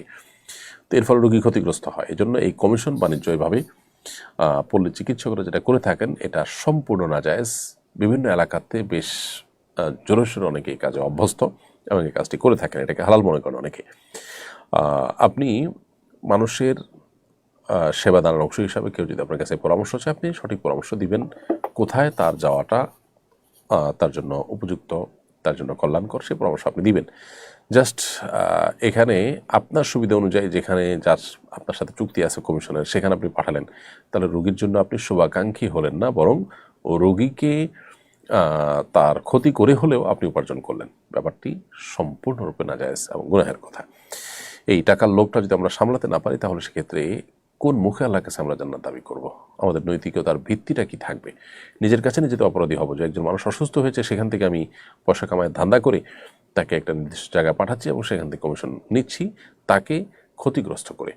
এমনকি ওখানে পাঠালে তার ক্ষতি হবে না, এটাও যদি হয় যে ঠিক আছে আমি তাকে যেখানে পাঠাচ্ছি এটাই প্রপার, তারপরও সেখান থেকে কমিশন নেওয়া জায়েজ নাই। কারণ আপনি কি করেছেন যার বিনিময়ে কমিশন নিচ্ছেন? জাস্ট আপনি তাকে বলেছেন অমুক জায়গায় যাও। এটা এমন বিষয় না যার জন্য আপনি পারিশ্রমিক গ্রহণ করতে পারেন। জাফরিন সুলতানা মুক্তা আপনি লিখেছেন, ইসলাম আইনজীবী পেশা সম্পর্কে কি বলে? আমি কি আইনজীবী হতে পারবো? আইনজীবী হয়ে আপনি যদি কোনো মিথ্যা আশ্রয় না নেন এবং শরিয়া বিরুদ্ধ যদি কোনো আইন থাকে, সে আইনের আলোকে লড়াই করে কোনো সুফল আপনার মক্কেলকে পাওয়ার জন্য যদি আপনি না লড়েন, অর্থাৎ আপনি যদি শরিয়া ভায়োলেশন না করে আইনজীবীর পেশায় কাজ করতে চান, সেটা অবশ্যই জায়েজ আছে। এমডি নাজমুল হোসেন আপনি লিখেছেন, আমাদের স্থানীয় ফুটবল ও ক্রিকেট খেলায় বাজি বা জুয়া হয়ে থাকে। যদি আমি সেই খেলায় বাজি বা জুয়া অংশ না নিয়ে শুধু খেলোয়াড় হিসেবে অংশগ্রহণ করি, তাহলে কি আমার গুনাহ হবে? খেলোয়াড় হিসাবে যদি অংশগ্রহণ করেন এবং সেখানে যদি আপনি সতর মুক্ত করা থেকে নিয়ে যে হারাম কাজগুলো খেলোয়াড়রা করে থাকে সেগুলো কোনোটা না করেন, তাহলে সেক্ষেত্রে এটি জায়েজ আছে যদি দুই পক্ষের মধ্যে কোনো লেনদেন না হয়ে তৃতীয় পক্ষ পুরস্কার বা উপহার ইত্যাদি দেয়, তাহলে এটি জায়েজ হতে পারে। নাসরিন আক্তার লিখেছেন, মেহেদি আর্টিস্ট পেশা কি হারাম? কতটুকু পর্যন্ত আর্ট করলে জায়েজ হতে পারে? মেহেদি আর্টিস্ট পেশা এটা হারাম নয়, মেয়েরা মেয়েদেরকে আর্ট করে দিতে পারে, সেটা হারাম নয় এবং এটা কোনো সীমা নেই। পুরো শরীরের যে কোনো অংশে মেহেদি দিয়ে আর্ট করে দিতে পারে মেয়েরা মেয়েদেরকে, কিন্তু মেয়েরা ছেলেদেরকে, ছেলেরা মেয়েদেরকে এভাবে যদি হয় তাহলে সেক্ষেত্রে এটা জায়েজ নয়। তাছাড়া নিশ্চিত কোনো হারাম কাজে আপনার সহযোগিতা হতে পারে এরকম কোনো উদ্যোগ যেন না নেওয়া হয়, সেটাও আমাদের খেয়াল রাখতে হবে। শেখ হাসিকুর রহমান লিখেছেন, মজলিসের নির্দিষ্ট কাউকে উল্লেখ করে সালাম দেওয়া যাবে কিনা? একজনকে সালাম দিলে বাকিরা কি উত্তর দিতে পারবে? নির্দিষ্ট কাউকে সালাম না দিয়ে সাধারণভাবে সালাম দিতে হবে যদি মজলিসে অনেক লোক থাকে। কারণ আপনি যখন সালাম দিবেন তো আসলে মজলিসে একজন সময় দেওয়া সম্ভব নয়, সবাইকে দেওয়া সম্ভব নয়, এই জন্য জেনারেলি আপনি সালাম দেওয়ার চেষ্টা করবেন। কিন্তু যদি এই কাজটা অর্থাৎ সবাইকে আলাদা আলাদা করে সালাম দেওয়া আপনার কষ্টকর, সেজন্য কোনো একজনকে নাম দিয়ে সালাম দেন, তাহলে নিশ্চয়ই বাকিদের ইগনোর করা হবে, তাদেরকে অপমান করা হতে পারে। সেই জায়গা থেকে এটা আমাদের অ্যাভয়েড করা উচিত। সজীব ইসলাম লিখেছেন, আমি পূর্বে কারো গীবত করেছি এমন শঙ্কা থেকে তাদের কাছে ক্ষমা চাচ্ছি, কিন্তু কেউ ক্ষমা করছে না এবং আরও বাকিদের গীবত করেছি তা মনে হয়। এখন আমি কী করতে পারি? গীবত করে কারোর কাছে ক্ষমা চাইতে গেলে যদি আরও অনভিপ্রেত পরিস্থিতির মুখোমুখি হওয়ার আশঙ্কা থাকে, তাহলে এটার দরকার নেই, বরং আল্লাহর কাছে ক্ষমা চাইবেন এবং আল্লাহর কাছে দোয়া করবেন, আল্লাহ আমি যাদের গীবত করছি তাদেরকে আপনি ক্ষমা করে দিন। বাস তাদের পক্ষ থেকে আল্লাহর কাছে ইস্তেগফার করবেন, ইনশাআল্লাহ বিইذনিল্লাহ এটা আপনার জন্য যথেষ্ট হবে। এমনি ফারহাদ আপনি লিখেছেন, আমি একজন ফ্রিল্যান্সার, বায়ারের ক্রেডিট কার্ড দিয়ে তার ফেসবুক গুগল অ্যাড রান করে দিলে কি আমার গুনাহ হবে? কারণ ক্রেডিট কার্ডকে তো অনেকে হারাম বলেন। ক্রেডিট কার্ড এটার মাধ্যমে আপনার নির্দিষ্ট সময় যদি এটার যে ক্রেডিট কার্ড দিয়ে কোনো কিছু পারচেস করার পর সেটা যদি মূল্য পরিশোধ করা না হয়, তাহলে সুদ সহ দিতে হয়, সেজন্য এটা না জায়েজ। এখন যদি এরকমটি না হয় তাহলে সেক্ষেত্রে এটা আপনি করতে পারেন, অন্যথায় সেটা না জায়েজ হবে। অর্থাৎ এটা নির্ভর করবে যে আপনি যে ক্রেডিট কার্ড দিয়ে তার কাজটা করে দিচ্ছেন তিনি কি সময় মতো বিল পরিশোধ করে দিচ্ছেন, তিনি কি সুদ থেকে বেঁচে থাকার চেষ্টা করছেন, নাকি সুদে লিপ্ত হওয়ার আশঙ্কা যদি থাকে তাহলে সেক্ষেত্রে কাজটা করা যায় হবে না। শফিকুল ইসলাম সাইমন লিখেছেন, নামাজে ভুল করলে শেষ বৈঠকে সাউসিদ্দায় দোয়ার পরে কি দুরূদ শরীফ ও দোয়া মাসুরা পড়ে নামাজ শেষ করব, নাকি তাশাহুদের সাথে পড়তে হবে? আর নামাজে ভুল করলে শেষ বৈঠকে সাউসিদ্দা দেওয়ার পর উঠে আপনি আবার যথারীতি তাশাহুদ, দুরূদ, দোয়া মাসুরা সবগুলো পড়ে তারপরে সালাম ফিরাবেন। এমনি সাইদুল লিখেছেন, মসজিদের সামনে কবরস্থান থাকলে সে মসজিদে নামাজ পড়া যাবে কিনা? কবরস্থান থাকলে সেটার জন্য আলাদা ওয়াল থাকা দরকার, আলাদা পার্টিশন থাকা দরকার, বা অন্তত আলাদা মসজিদের ওয়ালের বাইরে সেটা হওয়া দরকার। মসজিদের ওয়ালের ভেতরে যদি হয় তাহলে সেটা নাজায়েজ হবে, কারণ যে মসজিদে কবর আছে সেখানে নামাজ পড়তে নবী সাল্লাল্লাহু আলাইহি ওয়াসাল্লাম নিষেধ করেছেন, এবং এটা ইয়াহুদিরা আহলে কিতাবরা করতো, এটা তাদের কালচার হিসেবে নবী সাল্লাল্লাহু আলাইহি ওয়াসাল্লাম উল্লেখ করেছেন। হায়দার চৌধুরী লিখেছেন, আমার আয় এবং আমাদের বাড়ি ভাড়া থেকে যে আয় হয় তা থেকে আমাদের সাংসারিক খরচের পর যে টাকা থাকে তা দিয়ে জমি কেনা হয়, তাই বছর শেষে আমাদের নগদ কোনো টাকা থাকে না। আমাদের জাকাত দেওয়ার মতো কোনো গহনাও নেই, সেক্ষেত্রে আমাদের জাকাত দেওয়ার বিধান কি?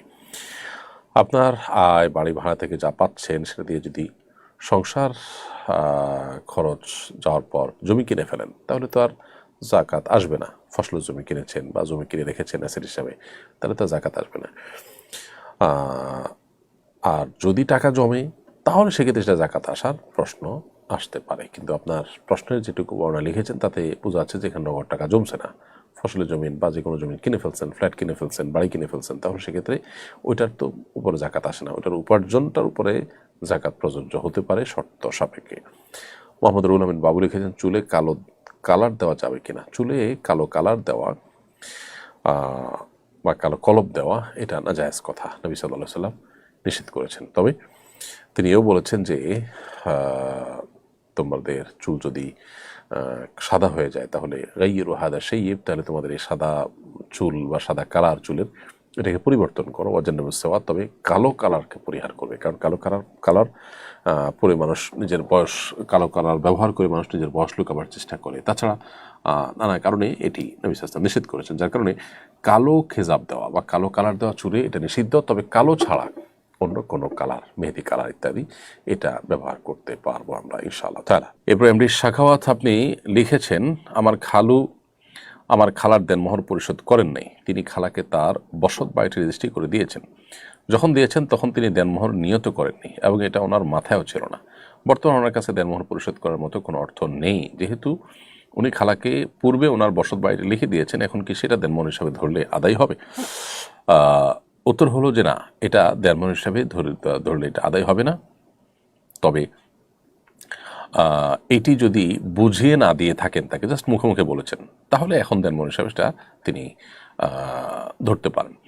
আর যদি তাকে এটা বুঝিয়ে দিয়ে থাকেন, হস্তান্তর হয়ে যায় বা তিনি এটা বুঝে নেন, তার দখলে এটা চলে যায়, তিনি এটার ভাড়া উত্তোলন করেন বা এটা থাকেন বা যেভাবে হোক তার দখলে চলে যায়, তাহলে সেক্ষেত্রে এইটাকে আর মোহর হিসাবে ধার্য করার সুযোগ নয়, কারণ ওটা দান। আপনি কাউকে কিছু দিয়ে দিয়েছেন, দিয়ে দেওয়ার পর তিনি তা নিয়ে ফেলেছেন, হস্তগত হয়ে গেছে, হস্তান্তর কমপ্লিট হয়েছে, এরপর আপনি যদি বলেন যে তোমাকে এটা দিলাম, এটা এই পারপাসটা পরে নিয়ত করেছেন আপনি, তো এটা আসলে জায়েজ নয়। অতএব এভাবে মোহর হিসাবে সেটাকে ধরার সুযোগ নেই। তবে হ্যাঁ, মুখে বলেছেন, দখল বুঝিয়ে দেন নাই, তাহলে আপনার স্কোপ আছে এখনও সেটাকে আপনি মোহর হিসাবে গণ্য করার। এরপর প্রশ্ন হলো, সম্প্রতি নারী সংস্কার কমিশন প্রধান উপদেষ্টার কাছে তাদের প্রতিবেদন জমা দিয়েছেন। এ নিয়ে অনেক সমালোচনা চলছে। কমিশনের প্রস্তাবনাগুলো কতটা ইসলামী শরিয়ার সাথে সাংঘর্ষিক? দেখুন প্রিয় দর্শক, শুধুমাত্র ইসলামী শরিয়ার সাথে সাংঘর্ষিকই নয়, বরং বাংলাদেশে যত ধর্মের মানুষ বসবাস করে, মুসলিম ছাড়াও খ্রিস্টান, হিন্দু, বৌদ্ধ, অন্যান্য ধর্মাবলম্বী যারা আছে, তাদের প্রায় সবার ঐক্যমতে অনেকগুলো পয়েন্ট আছে এই প্রস্তাবনায়, এই সুপারিশনামায়, যেগুলোতে সকল ধর্মের মানুষই ভিন্ন মত পোষণ করে। অর্থাৎ আমরা বলতে পারি যে সমস্ত বিষয়গুলোতে জাতীয় ঐক্য রয়েছে, সে বিষয়গুলোর বিরুদ্ধেও এই তথাকথিত নারী সংস্কার কমিশন অবস্থান নিয়েছে। অতএব এটা শুধুমাত্র ইসলামের দৃষ্টিকোণ থেকে আপত্তিকর নয়, বরং সকল ধর্মের, আমরা অন্য ভাষায় বলতে পারি বাংলাদেশের প্রায় সব মানুষের চিন্তা, দর্শন এবং চেতনা, মানুষের মূল্যবোধ, মানুষের বিশ্বাস এবং মানুষের কৃষ্টি কালচারের বিরুদ্ধে অনেকগুলো পয়েন্ট রয়েছে। এর মধ্যে বেশ কিছু পয়েন্ট আছে যেগুলো শুধুমাত্র ধর্মীয় দৃষ্টিকোণ থেকে অযৌক্তিক নয়, সেগুলো বাস্তবিক দৃষ্টিকোণ থেকে অযৌক্তিক, সেগুলো লজ্জা, শরম, হায়া, যেগুলো একটা সমাজের জন্য খুবই প্রয়োজনীয় বিষয়, সেই সমস্ত দৃষ্টিকোণ থেকে অযৌক্তিক, নানা কারণে অযৌক্তিক। এর মধ্যে একটা হলো যে এখানে বলা হয়েছে, আপনারা ইতিমধ্যে জেনেছেন, বিবাহ বিচ্ছেদ এবং ভরণ পোষণের ক্ষেত্রে ধর্মীয় আইন, অর্থাৎ পারিবারিক বিধিবিধানের ক্ষেত্রে, পারিবারিক আইনের ক্ষেত্রে ধর্মীয় আইন অনুসরণ করলে নারীরা নাকি বৈষম্যের শিকার হন। এটা হলো ধর্মীয় আইনকে আসামের কাঠগড়া দাঁড় করানো। দেখুন, ধর্ম কখনো, বিশেষ করে ইসলাম, কখনো মানুষকে বৈষম্যের দিকে যেতে দেয় না, বৈষম্য বরং দূর করবার জন্য দিন এসেছে। আপনি যেটাকে বৈষম্য মনে করছেন সেটাই আসলে ইনসাফ, আর আপনি যেটাকে ইনসাফ মনে করছেন সেটাই হলো সবচেয়ে বড় বৈষম্য। যেমন উত্তরাধিকারে নারীর সমান অধিকারের দাবি এখানে করা হয়েছে। উত্তরাধিকারে নারীর সমান অধিকারের দাবি যখন করেছেন, একই সাথে এই দাবিও করতেন যে কোনো স্বামীকে আজ থেকে আর স্ত্রী কোনো ভরণ পোষণ দিতে হবে না, সেই মর্মে আইন করা হোক। এই সুপারিশও করা দরকার ছিল, যেহেতু একটা করেছেন আর একটা কেন করেননি। খরচের বেলায় স্বামীকে সমস্ত ব্যয়ভারের দায়িত্ব দিবেন, আবার উত্তরাধিকার সম্পদ যখন ভাগ নেওয়ার বেলা আসবে তখন বলবেন যে নারীকে অর্ধেক দিতে হবে, ছেলেরা অর্ধেক পাবে।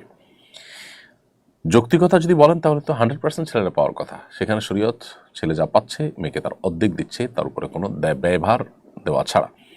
আল্লাহর বিধানের উপরে আমরা নিজেদের যুক্তি বুদ্ধি দিয়ে যদি নতুন কোনো বিধিবিধান সেখানে সৃষ্টি করার চেষ্টা করি, সেটা হবে পাশ্চাত্যপদতা। প্রকৃত অর্থেই আমরা কখনো আল্লাহর বিধান থেকে অগ্রসর হতে পারবো না, অর্থাৎ তার চাইতে আপডেটেড হওয়ার সুযোগ আমাদের থাকবে না।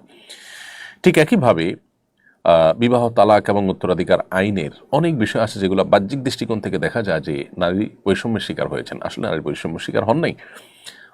যখন আমরা ডিপে ঢুকবো বা একটু ডিটেল আলোচনা করবো, যেমন এই যে ভরণ পোষণের ক্ষেত্রেই, ভরণ পোষণ যখন স্বামীর উপরে বর্তায় প্রচলিত আইনেও, এটাকে তুলে দেওয়ার জন্য আমরা কেউ বলছি না, নারী সংস্কার বিষয়ক কমিশন তারাও বলছেন না, তাহলে সেটাকে ঠিক রেখে আপনি বলছেন যে সম্পদে অর্ধেক অর্ধেক লাগবে, এটা কীভাবে যৌক্তিক হতে পারে?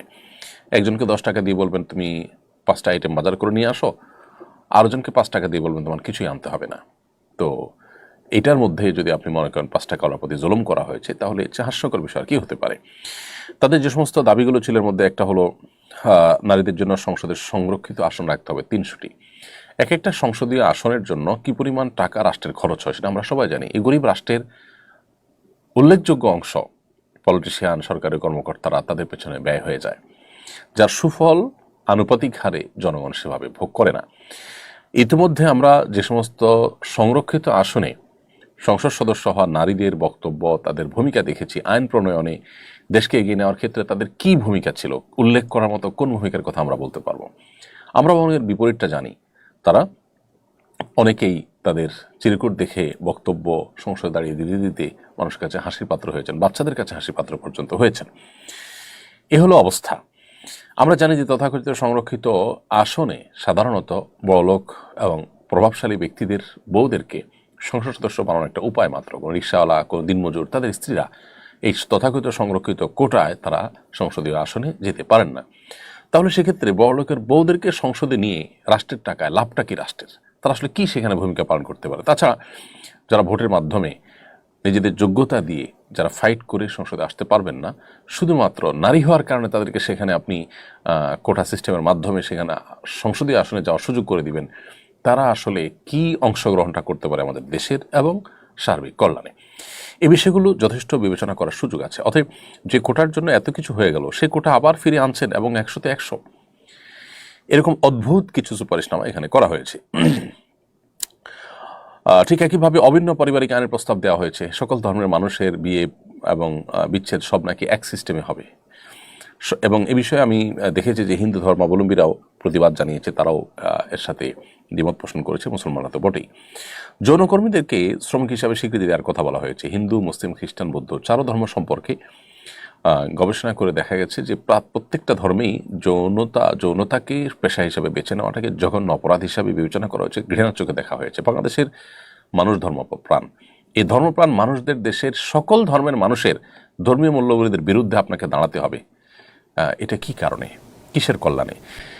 যত যৌনকর্মী আছেন তাদের সবার সাথে যদি আপনি আলাপ করেন, দেখবেন যে বেশিরভাগই তারা কোনো দালালের খপ্পরে পড়ে এই জগতে এসেছেন। তারা আসলে মুক্তি চান, তারা চান না এটাকে কন্টিনিউ করতে। এই যখন অবস্থা, তখন তাদেরকে উদ্ধার করে তাদেরকে পুনর্বাসন করা, তাদের উপযুক্ত কর্মসংস্থানের ব্যবস্থা করা, সেটার চিন্তা না করে বরং তাদেরকে তথাকথিত শ্রমিক হিসাবে আপনি স্বীকৃতি দেওয়ার কথা বলছেন। তাহলে কি আপনি নারীর মুক্তি চাইছেন, নাকি নারীকে এ ধরনের তার পছন্দের বিপরীতে কাজ করতে তিনি বাধ্য হয়েছেন, নিরুপায় হয়েছেন, এটার সুযোগে পর্ন ইন্ডাস্ট্রিগুলোর যে হাজার হাজার কোটি টাকার বিজনেস, সেটাকে আপনি টিকে রাখার জন্য এই প্রস্তাবনা করেছেন?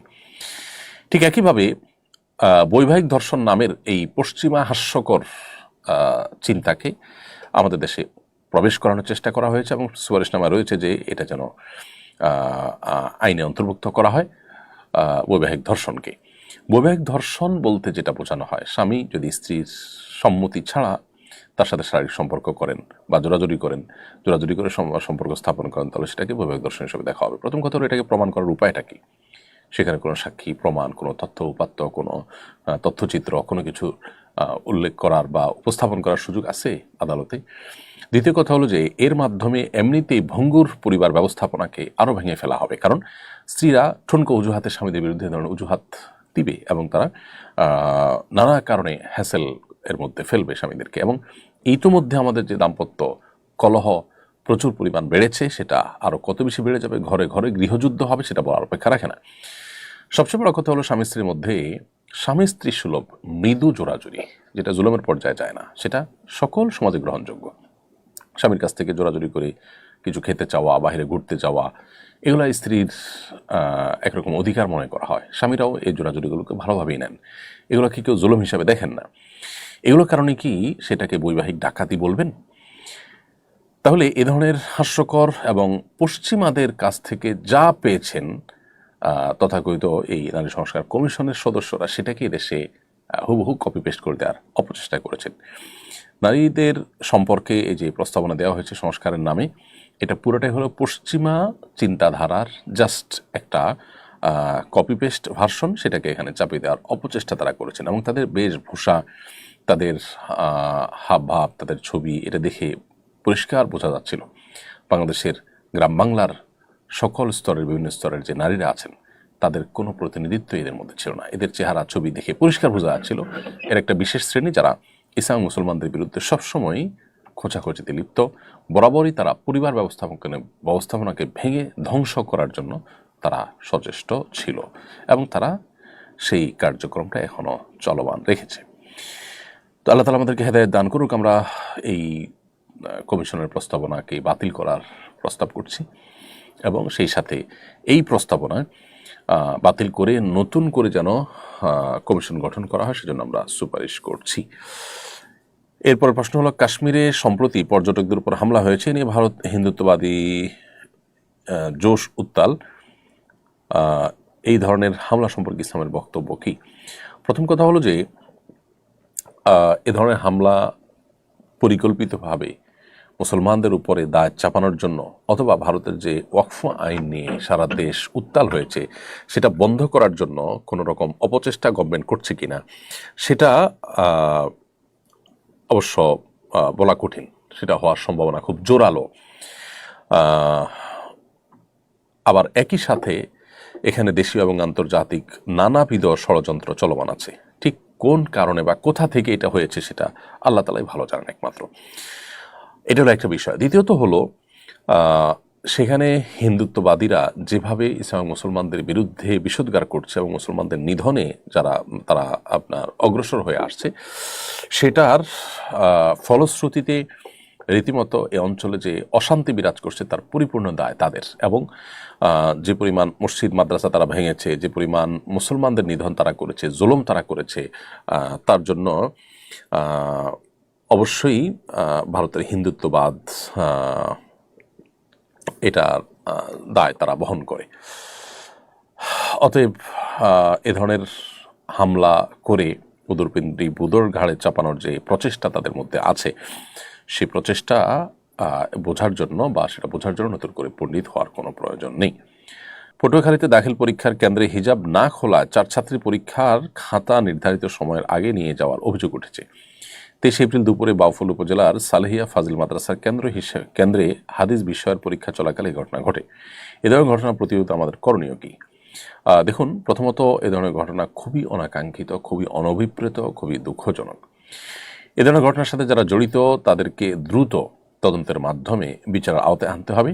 তা না হলে দীর্ঘদিন যাবৎ যে মুসলমানদেরকে দমিয়ে রাখার অপচেষ্টায় দেশে করা হয়েছিল এবং মুসলমানদের উপরে হিন্দুত্ববাদ চাপিয়ে দেওয়ার চেষ্টা করা হয়েছিল, সেই ভূত যদি সমাজে আবারও নতুন করে মাথাছাড়া দেয়, তাহলে সেক্ষেত্রে আবারও সমাজ বিশৃঙ্খল হবে, মানুষ অশান্ত হয়ে উঠবে। বিধায় এই ঘটনার সুষ্ঠু তদন্ত এবং এর যথাযথ বিচার আমরা দাবি করছি। এবং সাংবিধানিক অধিকার একজন নারীর হেজাব পরিধান করা, মুসলিম নারী হেজাব পরিধান করবে, তাদের সাংবিধানিক অধিকার যদি কেউ ক্ষুণ্ণ করতে চায় তিনি মানুষের সাংবিধানিক অধিকার খর্ব করার অপচেষ্টায় লিপ্ত, তাদেরকে আইনের আওতায় আনা দরকার। এবং এই ধরনের দুঃসাহস যেন কেউ দেখাতে না পারে, সেজন্য দৃষ্টান্তমূলক শাস্তি আমরা দাবি করছি। আপনি সম্প্রতি থাইল্যান্ড সফর করেছেন বলে শুনেছি, সেখানকার দাওয়াতি কাজের অভিজ্ঞতা জানাবেন বলে আশা করছি। দেখুন, থাইল্যান্ড সফরের অভিজ্ঞতা আমার খুবই তিক্ত। সেখানে প্রবাসী বাংলাদেশিরা প্রথমত সংখ্যা অনেক বেশি নন, সম্ভবত 200,000 কাছাকাছি বাংলাদেশি সেখানে অবস্থান করছেন, যদিও প্রচুর পরিমাণ পর্যটক সেখানে যান। বাংলাদেশিদের নিজস্ব তেমন কোনো মসজিদ নাই বললে চলে, আমি যতটুকু শুনেছি। এবং ব্যাংককে আমার যে প্রোগ্রাম হয়েছে সেখানে 150 শতাধিক মানুষ উপস্থিত ছিলেন। এটা আমার জানা মতে বা সেখানকার প্রবাসীদের ভাষ্য মতে বাংলাদেশিদের প্রথম কোনো দিনই আয়োজন, যা খুবই দুর্ভাগ্যজনক। বাংলাদেশ থেকে মাত্র 2 ঘন্টা বিমানের দূরত্ব, এরকম একটা জায়গায় বাংলাদেশিদের সেখানে আরও বেশি দাওয়াতি কাজ, ইসলাম চর্চা হওয়া উচিত। বিশেষ করে সেখানকার যে সার্বিক পরিবেশ, সে পরিবেশে আমাদের দিনই চর্চা যদি আরও ভালোভাবে, শক্তিশালীভাবে, বলিষ্ঠভাবে না থাকে, তাহলে সেক্ষেত্রে আমাদের ঈমান, আমল, আমাদের আখলাক চরিত্র ধরে রাখা খুবই কঠিন। সেজন্য যারা সেখানে আছেন তাদেরকে আমরা উদাত্ত আহ্বান রাখতে চাই, তারা যেন আরও বেশি বেশি সেখানে দাওয়াতি কাজ করেন এবং নিজেদের বিভিন্ন দাওয়াতি কাজের জন্য দিনই চর্চা কেন্দ্র বাড়ান এবং নিজেদের মধ্যে বিভিন্ন রকমের কোরআনের হালাকা, দাওয়াতি কাজ, অ্যাক্টিভিটিস, এগুলো যেন তারা বাড়ান। এই জন্য তাদেরকে আমরা অনুরোধ করব। নারী বিষয়ক সংস্কার কমিশনের একজন সদস্য বলেছেন, ব্রিটিশরা অভিন্ন সিভিল ল মেনে বিবাহ করে, কাজে বাংলাদেশিদেরকেও অভিন্ন সিভিল ল মানতে হবে। সাধারণ ধর্মের মানুষের জন্য কমন আইনের ভিত্তিতে নিষ্পত্তি করলে শরীরের দৃষ্টিতে কোনো অসুবিধা আছে কিনা। দেখুন, নারী সংস্কার কমিশনের সদস্যরা পশ্চিমা পৃথিবীতে যা পেয়েছেন সেটাকে হুবহু কপি পেস্ট করে আমাদের দেশে চাপিয়ে দেওয়ার চেষ্টা করছেন এবং তাদের সুবিধা মতো পশ্চিমাদের কাছ থেকে যা জানে আর সেটা নিচ্ছেন। পশ্চিমাদের কাছ থেকে নেওয়ার আরও অনেক জিনিস আছে, সেগুলোকে তারা খুব সচেতনভাবে এড়িয়ে চলেছেন। একজন ইতালিতে গিয়ে দেখেছেন সেখানে মানুষ পাস্তা এবং পিজা খায়, এটাই তাদের প্রিন্সিপাল ফুডের মতো, সব জায়গায় এটা পাওয়া যায়, সবাই এটা দিয়ে লাঞ্চ ডিনার করছে। এটা দেখে বাংলাদেশে এসে তিনি যদি দাবি করেন যে এখানে ভাত মাছ কেন, এই কার্বোহাইড্রেট এত বেশি কেন খাবে, দরকার কি ভাত মাছ খাওয়া, আমরা তাহলে পিজা এবং পাস্তা এদেশে ঘরে ঘরে লাঞ্চ এবং ডিনার হিসাবে খাই। এই যে বিষয়টা, এটা যেরকম হাস্যকর, ঠিক একইভাবে পশ্চিমাদের যা দেখলাম তাদের সব কিছুকে অন্ধের মতো এদেশে এনে সেটাকে বাস্তবায়ন করার চেষ্টাটা একইভাবে হাস্যকর। অতএব তাদের এই দাবি মানার কোনো যৌক্তিকতা আমরা দেখছি না। দেখুন, ব্রিটিশ আইনে এখনও ব্যাপকভাবে স্থানীয়ভাবে ধর্মীয় সংস্কৃতি এটা সংরক্ষণ করার ব্যবস্থা রয়েছে এবং ধর্ম এবং ধর্মীয় সংস্কৃতির প্রভাব রয়েছে প্রত্যেকটা পদে পদে সে সমাজে। আমাদের নারী বিষয় সংস্কার কমিশন কি সেই ধর্মীয় সংস্কৃতির কোনো অস্তিত্ব এই সমাজে রাখতে চান? তাদের যে সুপারিশনামা 3 শতাধিক পৃষ্ঠার, সেটা দেখে তো তা বোঝা যায় না। ঠিক একইভাবে ব্রিটিশ সংসদের চার্চের প্রতিনিধিদের জন্য 30টার মতো সংরক্ষিত আসন আছে। বাংলাদেশের মসজিদের প্রতিনিধিদের জন্য কয়টা আসন সংরক্ষিত রাখার কথা বলবেন তারা? ব্রিটিশ রাজাদের প্রোটেস্ট্যান্ট যারা হয়ে থাকে তারা খ্রিস্টান হওয়া জরুরি এবং স্থানীয় চার্চকে রক্ষা করবেন এই মর্মে রাজাকে শপথ করতে হয়। আমাদের দেশে যারা যখন ক্ষমতায় আসবেন তারা কি মসজিদ সংরক্ষণ করবেন এই মর্মে তাদেরকে শপথ করতে হয়? নারীবাদীরা ব্রিটেনের এই সমস্ত দিকগুলো বাংলাদেশে চান না, তারা তাদের সুবিধা মতো দিকগুলোকে বাস্তবায়ন করতে চান। তারা যে সমাজের গণশত্রু সেটা বোঝার জন্য পণ্ডিত হওয়ার কোনো প্রয়োজন নেই।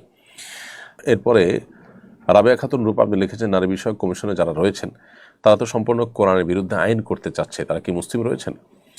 বোন রাবেয়া খাতুন, যদি কেউ কোরআনের বিধানের বিরুদ্ধে আইন করতে বলেন বা তিনি যদি বিশ্বাস করেন যে কোরআনের বিধান মানা আবশ্যক নয়, তাহলে তিনি মুসলমান নন। পরিষ্কার কথা, তিনি মুসলমান নন।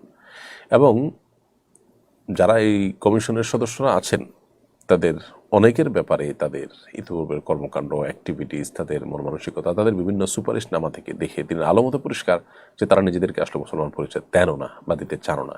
এটা তিনি আলোমত পরিষ্কার। খুবই দুর্ভাগ্যজনক একটা বিষয় যে ধার্মিকদের দেশে যারা নিজেরা ধর্ম পরিচয় পর্যন্ত দেন না, সে মানুষগুলো কর্তৃত্ব করছেন বা সে মানুষগুলো সেখানে আপনার নানাভাবে তাদের আইন প্রণয়ন করা, তাদের নীতি নির্ধারণ করা, এগুলোর কাজগুলো তারা করছেন। এটা আমাদের জন্য দুর্ভাগ্যজনক বিষয়।